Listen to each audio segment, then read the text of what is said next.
எல்லாருக்கும் மீண்டும் என்னோடய வணக்கத்தை சொல்லிக்கிறேன்.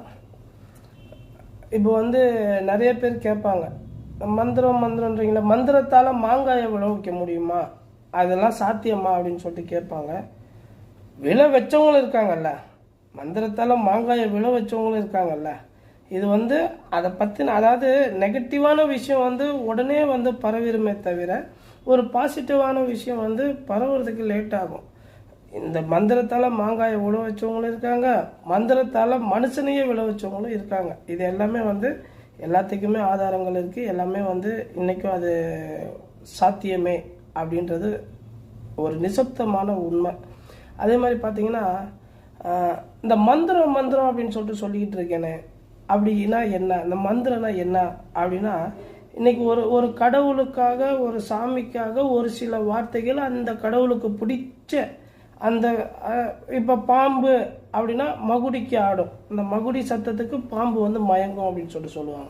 ஸோ அந்த மாதிரி ஒரு சில கடவுளுக்கு, ஒரு சில சாமிகளுக்கு அது அவங்களுக்கு தேவையான வார்த்தைகளை போட்டு ஒரு வாசகமாக போட்டு அந்த வாசகத்தை சரியான உச்சரிப்போட உச்சரிக்கக்கூடியது தான் இந்த மந்திரம். ஸோ அந்த மந்திரத்துக்கு ஒரு எந்திரம் ஒன்று எழுதுவோம். அந்த எந்திரமும் அந்த மந்திரமும் ஒன்றா சேர்ந்தால் மட்டும்தான் உங்களுக்கு ஒரு பாசிட்டிவான, இந்த மந்திரமும் எந்திரமும் நான் எப்போ சொல்கிற மாதிரி தான் இதில் ஒருத்தனை வாழ வைக்கவும் முடியும், ஒருத்தனை காலி அழிக்கவும் முடியும். இது ஒரு பக்கம் இருக்கட்டும். இந்த மந்திரத்தை நம்ம எந்த அளவுக்கு ஒரு உச்சரிக்கிறோமோ, எந்த அளவுக்கு நம்ம அதை உபவாசம் பண்ணி அவங்களுக்கு நம்ம அனுப்புகிறோமோ, அந்த மனுஷனோட நம்ம யாருக்காக பண்ணுறோமோ, யாருக்காக அது நல்லதுக்காக இருந்தாலும் சரி, கெட்டதுக்காக இருந்தாலும் சரி, அவனோட எண்ணங்கள், அதாவது அவனை சுற்றி ஃபஸ்ட்டு அவனை சுற்றி வரும். அதுக்கப்புறம் அவனோட எண்ணங்களை மாற்றும், அவனோட எண்ணங்கள் உள்ள பூந்து மாற்றும். அதே மாதிரி அவனோட செயல்பாடுகளை மாற்றும். இதெல்லாம் மாற்றக்கூடிய அந்த விஷயந்தான் அந்த மந்திரம்.